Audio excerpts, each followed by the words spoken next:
ನಮಸ್ಕಾರ ಸ್ನೇಹಿತರೆ, welcome back to ಖುಷಿ ಬ್ಲಾಗ್ಸ್. ಸೊ ಅತ್ತೆ ನಿನ್ನೆ ವಾಪಸ್ ಊರಿಗೆ ಹೋದರು. ನಿನ್ನೆ ನಾನು ಏನು ವ್ಲಾಗೇ ಮಾಡಿಲ್ಲ, ಊರಿಗೆ ಹೋಗುವಾಗಲೂ ಕೂಡ ಏನು ವ್ಲಾಗೇ ಮಾಡಿಲ್ಲ.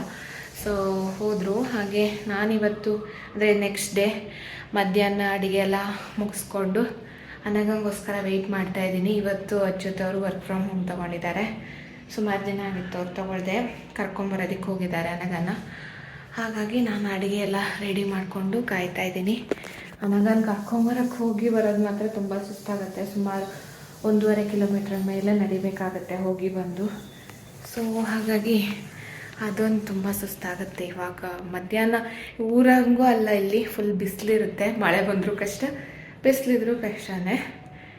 ಸೊ ಇರಲಿ, ಅಡುಗೆ ಎಲ್ಲ ಆಯಿತು. ಮನೆ ಕೆಲಸ ಎಲ್ಲ ಒಂದ್ಸಲ ಎಲ್ಲ ಮುಗಿಸ್ಕೊಂಡೆ.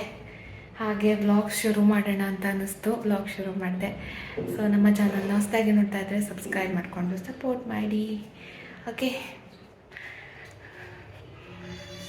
ಸೊ ಇವತ್ತಿನ ಅಡುಗೆ ನಾನು ಸಾಂಬಾರು ಮಾಡಿದ್ದೀನಿ. ಎಲ್ಲ ತರಕಾರಿ ಎಲ್ಲ ಹಾಕಿ ಮತ್ತು ಕಾಳುಗಳನ್ನು, ಮೊಳಕೆ ಕಾಳು ಎಲ್ಲ ಹಾಕಿ ಎಲ್ಲ ಒಟ್ಟಿಗೆ ಮಾಡಿಬಿಟ್ಟಿದ್ದೀನಿ ಸಾಂಬಾರು. ಸೊ ಅನ್ನ, ಕುಚ್ಚಲಕ್ಕಿ ಅನ್ನ ಮಾಡಿದ್ದೀನಿ ಇವತ್ತು. ಅದಕ್ಕೆ ಆ ಥರ ಆಗಿದೆ, ಎಲ್ಲ ಸೀರಿದೆ, ಸ್ಪ್ರೆಡ್ ಆಗಿದೆ ನೋಡಿ ಕುಚ್ಚಲಕ್ಕಿ ಅನ್ನ. ಅದು ಇನ್ನೂ ಸ್ವಲ್ಪ ಬೇಯಿಸಬೇಕು. ಸಾಂಬಾರು ರೆಡಿ. ಇಷ್ಟೇ, ಸೌತೆಕಾಯಿ ಕಟ್ ಮಾಡಬೇಕು. ಸಿಂಪಲ್ ಅಡುಗೆ ಇವತ್ತು. ಇದು 1 ವೀಕ್ ಹಳೆ ವೀಡಿಯೋ. ಸುಮಾರು ದಿನ ಆಯಿತು ವೀಡಿಯೋ ರೆಕಾರ್ಡ್ ಮಾಡಿ, ಇವಾಗ ನಾನು ಪೋಸ್ಟ್ ಮಾಡ್ತಾಯಿದ್ದೀನಿ ಅಷ್ಟೇ. ಸ್ವಲ್ಪ ನನಗೆ ಆಗಲೇ ಇಲ್ಲ ಮಧ್ಯದಲ್ಲಿ, ಅಂದರೆ ಎಲ್ಲ ಕೆಲಸ ಎಲ್ಲ ಮ್ಯಾನೇಜ್ ಮಾಡ್ಕೋಬೇಕಲ್ಲ. ನನಗನ್ನು ಸ್ಕೂಲಿಗೆ ಬಿಡೋದು, ಕರ್ಕೊಂಬರೋದು ಎಲ್ಲ ಮ್ಯಾನೇಜ್ ಮಾಡೋಷ್ಟೊತ್ತಿಗೆ ನನಗೆ ವೀಡಿಯೋ ಕಡೆ ಜಾಸ್ತಿ ಗಮನ ಕೊಡೋಕ್ಕಾಗಲಿಲ್ಲ. ಹಾಗಾಗಿ ಗ್ಯಾಪ್ ಮಾಡಿದೆ. ರೆಕಾರ್ಡ್ ಮಾಡಿದ್ದು ಮೊದಲೇ ಇದನ್ನು. ಹಾಗೆ ಇದು ಆಗಸ್ಟ್ 15 ದಿನ ವೀಡಿಯೋ ಮಾಡಿದ್ದು. ನನಗೆ ಫ್ರೀಡಮ್ ಫೈಟರ್ ಥೀಮ್ ಕೊಟ್ಟಿದ್ದರು. ಅಂದರೆ ಫ್ರೀಡಮ್ ಫೈಟರ್ ಥರ ಯಾರ್ದಾದ್ರೂ ಡ್ರೆಸ್ ಹಾಕ್ಕೊಂಬರ್ಬೇಕು ಆ ಥರ. ಸೊ ನಾನು ಝಾನ್ಸಿ ರಾಣಿ ಲಕ್ಷ್ಮೀಬಾಯಿ ಮಾಡೋಣ ಅಂಥೇಳಿ ರೆಂಟ್ಗೆ ಕೊಡ್ತಾರಲ್ಲ ಕಾಸ್ಟ್ಯೂಮೆಲ್ಲ, ಅಲ್ಲಿ ಹೋಗಿ ನೋಡಿದೆ. ನನಗೆ ಅಷ್ಟೇನು ಇಷ್ಟ ಆಗಲಿಲ್ಲ. ಸ್ವಲ್ಪ ಓಲ್ಡ್ ಆಗಿತ್ತು ಬಟ್ಟೆ ಎಲ್ಲ, ಮತ್ತು ಸ್ಟಿಚೆಲ್ಲ ಹೋಗಿತ್ತು. ಹಾಗೆ ಏನೋ ಅಷ್ಟೊಂದು ಇಷ್ಟ ಆಗಲಿಲ್ಲ. ಮತ್ತು ಅದಕ್ಕೆ ಒಂದಿನಕ್ಕೆ 450 ರೆಂಟ್ ಆಗಿತ್ತು. ಸೊ ಅದಕ್ಕಿಂತ ಮನೆಯಲ್ಲೇ ನನ್ನ ಹತ್ರ ಏನಿದೆ ಅದರಲ್ಲೇ ಮಾಡೋಣ ಅಂತ ವಾಪಸ್ ಬಂದೆ. ಹಾಗೆ ನನ್ನ ಹತ್ರ ಒಂದು ಸ್ಯಾರಿ ಇತ್ತು ಹಳೇದು. ಇದು ಅಮ್ಮಂದು ಆ್ಯಕ್ಚುಲಿ ಹಳೇ ಸೀರೆ. ಅದನ್ನು ಅವಳಿಗೆ ಬೇಕಾಗೋ ಥರ ಕಟ್ ಮಾಡಿದೆ. ಸ್ವಲ್ಪ ದೊಡ್ಡ ಇಡೀ ಸೀರೆ ಉಡ್ಸೋಕ್ಕಾಗಲ್ಲ, ಅದಕ್ಕೆ ಬ್ಲೌಸ್ ಪೀಸ್ ಕೂಡ ಇತ್ತು. ಸೊ ಇದೊಂಥರ ಸೂಟ್ ಆಗುತ್ತೆ ಅಂಥೇಳಿ ಟ್ರೈ ಮಾಡಿದ್ದು. ಅಚ್ಚುತ್ತವ್ರಿಗೆ ಸ್ವಲ್ಪ ಈ ಕಚ್ಚೆ ಪಂಚೆ ಎಲ್ಲ ಇರುತ್ತಲ್ಲ, ಅದು ಉಡೋಕ್ಕೆ ಬರುತ್ತೆ ಅವ್ರಿಗೆ. ಏನಾದರೂ ಕಾರ್ಯಕ್ರಮ ಆದಾಗೆಲ್ಲ ಉಡ್ತಾರಲ್ಲ. ಸೊ ಹಾಗಾಗಿ ಅವ್ರ ಹತ್ರ ಹೇಳಿದೆ ಕಚ್ಚೆ ಸೀರೆ ಥರ ಉಡಿಸಿಕೊಡಿ ಅಂತ. ಸೊ ಅಚ್ಚುತ್ತವರು ಹೆಲ್ಪ್ ಮಾಡ್ತಾಯಿದ್ದಾರೆ. ಅನಗಂಗಂತೂ ಹೋಗೋ ಖುಷಿ. ಅವಳಿಗೆ ಹೇಗೆ ರೆಡಿ ಮಾಡ್ತಾರೆ ನನ್ನ ಅಂತ ಅವಳಿಗೊಂಥರ ಕ್ಯೂರಿಯಾಸಿಟಿ. ಸೊ ಹಾಗಾಗಿ ನಾವು ಟ್ರೈ ಮಾಡಿದ್ವಿ. ಅವಳದೊಂದು ಸ್ಕರ್ಟು ಬ್ಲೌಸ್ ಇತ್ತು, ಅದರದ್ದು ಬ್ಲೌಸ್ ಹಾಕಿದ್ದು. ಹಾಗೆ ಈ ಸ್ಯಾರಿ ಅಂದರೆ ಅಷ್ಟು ಕರೆಕ್ಟಾಗಿ ಮ್ಯಾಚ್ ಆಗ್ತಾ ಇರಲಿಲ್ಲ, ಬಟ್ ಓಕೆ, ಆಮೇಲೆ ತೋರಿಸ್ತೀನಿ ಹೇಗಾಯಿತು ಅಂತ. ಬೈ ಮಾಡ್ತಾಯಿದ್ದೀವಿ. ಅಚ್ಚುತ್ತವರು ಸೀರೆ ಅವ್ರಿಗೆ ಕಚ್ಚೆ ಕಚ್ಚೆ ಹಾಕೋದು ಗೊತ್ತಿದೆ, ಹಾಗಾಗಿ ಸ್ವಲ್ಪ ಹೆಲ್ಪ್ ಮಾಡಿ ಅಂತ ಹೇಳಿದೆ. ಸೀರೆನ ನಾವು ಸಣ್ಣ ಮಾಡಿಕೊಂಡು ಸೀರೆಯಲ್ಲೇ ಉಡಿಸ್ತಾ ಇದ್ದೀವಿ. ಅನಗ ಯಾರು ನೀನು? Jhansi Rani Lakshmibai, great Indian freedom fighter. Happy Independence Day. Jai Hind.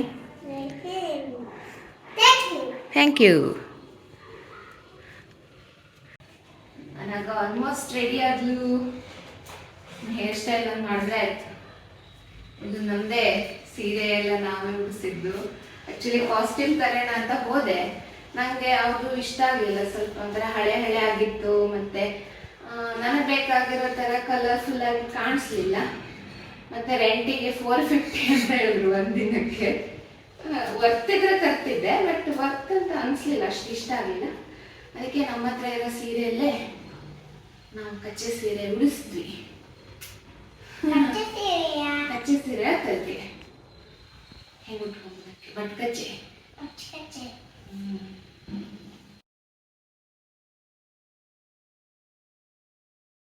ಹಾಗೆ ಪೇಟ ಒಂದು ನಾನು ತೊಗೊಂಡಿದ್ದೆ, ಅದಕ್ಕೆ 150. ಹಾಗೆ ಅವಳಿಗೆ ನೋಸ್ ಪಿನ್ ಒಂದು ತೊಗೊಂಡೆ, ಮೂಗುತಿ ಅದೊಂದು.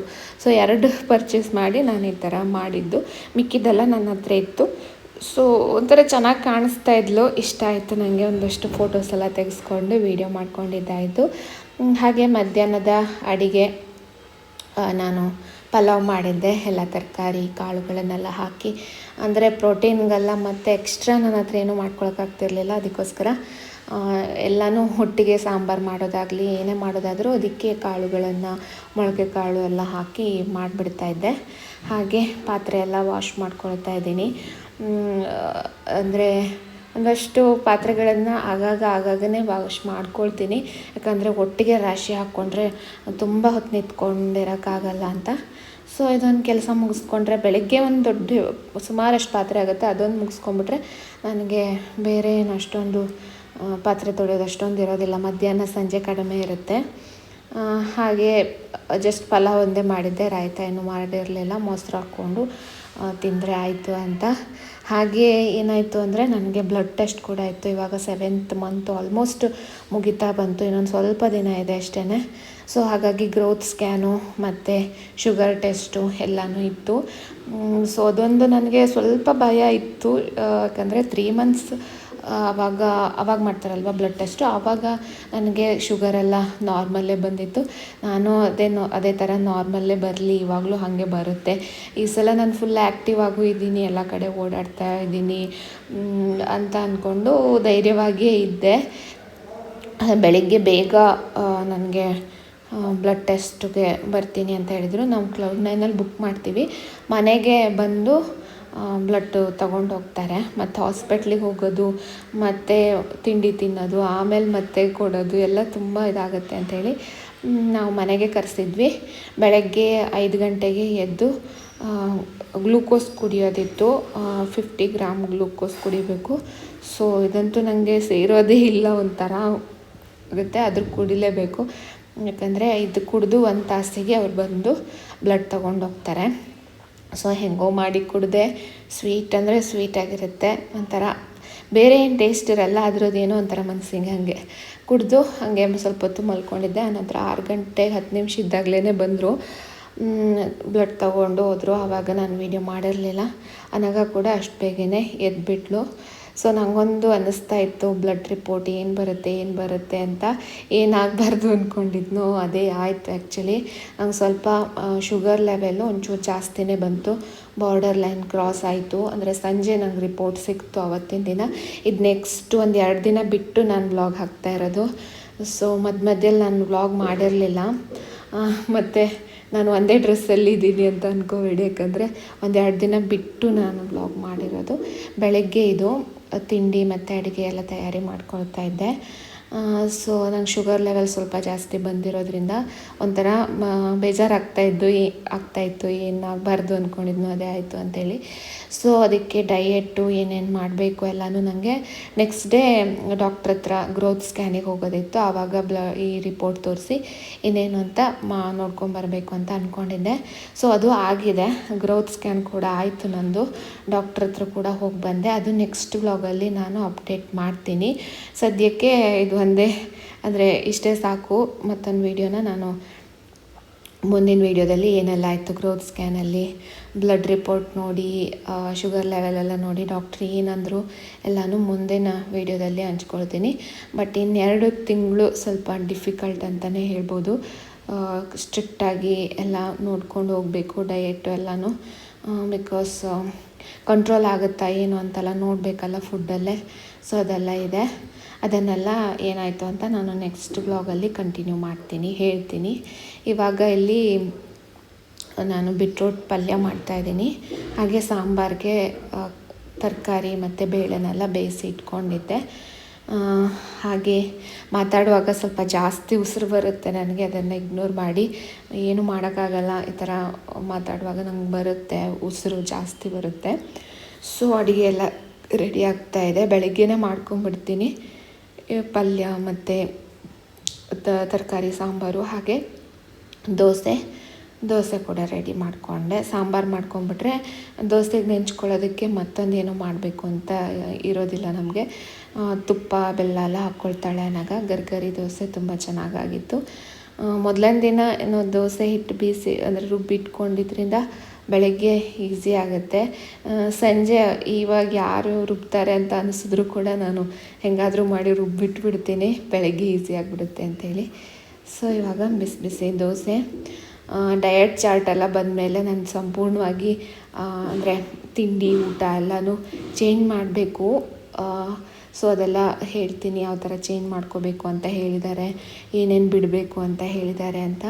ಕೆಲವು ಸಲ ಏನಾಗುತ್ತೆ ಅಂದರೆ ಒಂದು ಸ್ವಲ್ಪ ಇವಾಗ ಶುಗರೇನು ಕರೆಕ್ಟಾಗಿದೆಯಲ್ವ, ಮತ್ತೇನಕ್ಕೆ ಡಯಟು, ಒಂದು ಸ್ವಲ್ಪ ಊಟ ಮಾಡಿಬಿಡೋಣ, ಒಂದು ಸ್ವಲ್ಪ ತಿಂದುಬಿಡೋಣ ಅಂತ ಹೇಳಿ ಮಾಡಿದ್ದೆ ಜಾಸ್ತಿ ಆಗಿಬಿಡ್ತೋ ಏನೋ ಗೊತ್ತಿಲ್ಲ. ಸೊ ಹೀಗಾಯಿತು.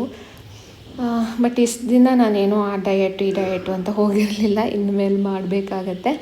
ಸೊ ಇಷ್ಟು ಹೇಳ್ತಾ ಇವತ್ತಿನ ಒಂದು ಪುಟಾಣಿ ವ್ಲಾಗನ್ನು ಮುಗಿಸ್ತಾ ಇದ್ದೀನಿ. ನಮಸ್ಕಾರ.